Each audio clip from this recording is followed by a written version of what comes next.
Hey, this is Kimber with Crossfire Co-op. Just wanted to give you a little update on the cosplay, so let's see where I'm at. Today I'm going to talk about the Mara Sov chest armor. So this is what's left of the body form that my husband and I made. It's saran wrap as a first layer, and then duct tape, and then it was across like my entire torso and about to here on my arms. And then I drew, and he helped me too, to draw like where I wanted each thing to go. The reason I only have one side left is that I took the other side, used it to make a pattern, tracing over this really cool sewable tracing paper, and then also with, this is fat tire cardboard to make the designs that I needed. So what is left is a lot of foam that's already been cut, like this. This is the piece that goes right here, that already has the fabric. I just need glue. I'm just waiting on it to come in, hopefully tomorrow.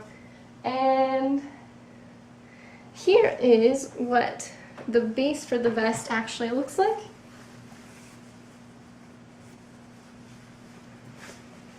So here's a Pinstripe Vest from the vintage store as well, $5. I left the normal black inside on this side because maybe someone might see in the vest and it'd be odd to see pinstripes, but the pinstripes will be covered. And then the back of it, I'll show you, already has a little bit of foam stitched into it because I'm going to cover that with the fabric, and then the foam will be all around it, and this won't even look like a vest. When I'm done with it, it'll look like chest armor.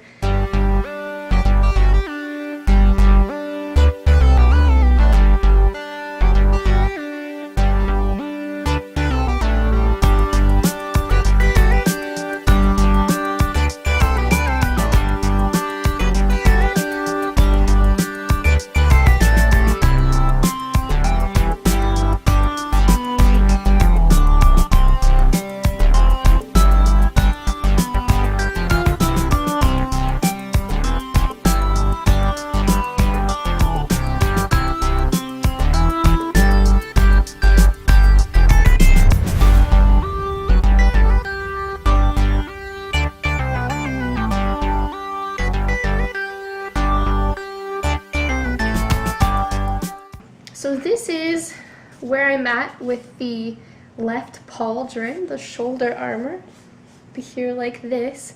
And what I need to do is a lot of things.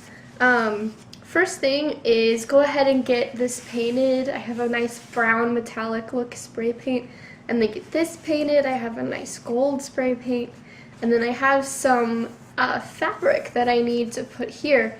What I'm gonna do is I have some of this fabric that I got from a vintage coat, a very cheap vintage coat, sorry vintage coat, and I just put the piece that I need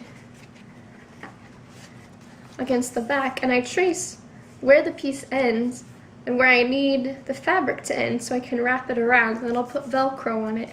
And what I do, I have these really nice liquid metal paints that I've been using to paint some accent pieces, and I'll show you those in a little bit, but you can see the outline here of where I've traced something else and cut it out.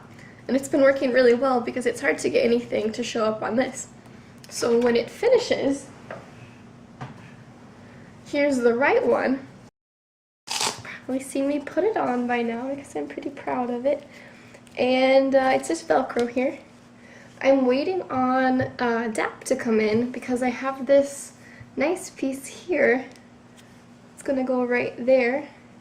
And these will get tucked up underneath, and then the last little piece for this. And this I actually painted right here with a mix of some of these nice metallic paints that I have, these liquid metals. I got them off of Amazon, and I really like them. So that's the right pauldron.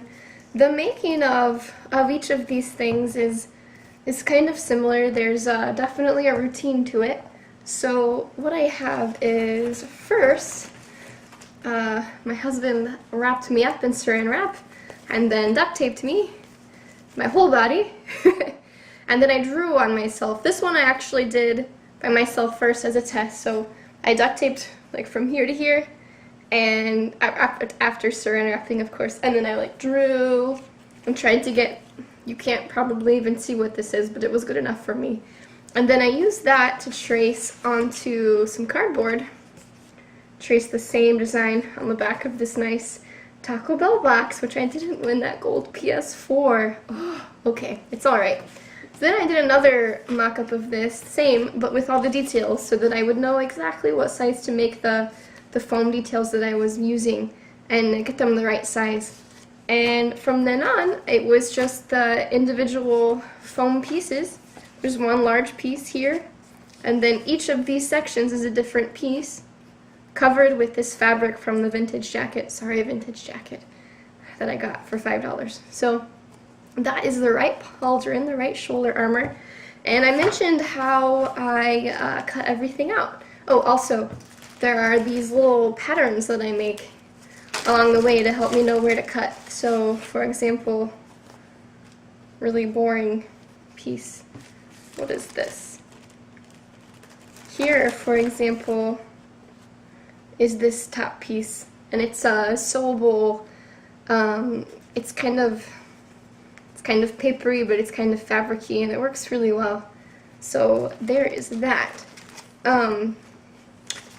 So cutting out the fabric isn't the easiest thing in the world, and so what I do is get all of this cleaned up over here. I take the inside of the fabric. You can see the line right here where the paint was, and I have some pieces that I need over here. I lay them out where I want them to be. So there's going to be a seam on this, and I can't really help it, and that's just how it's going to be. Them just so. And then I'll take a paintbrush, and I just use these Crayola paintbrushes that I got from Amazon.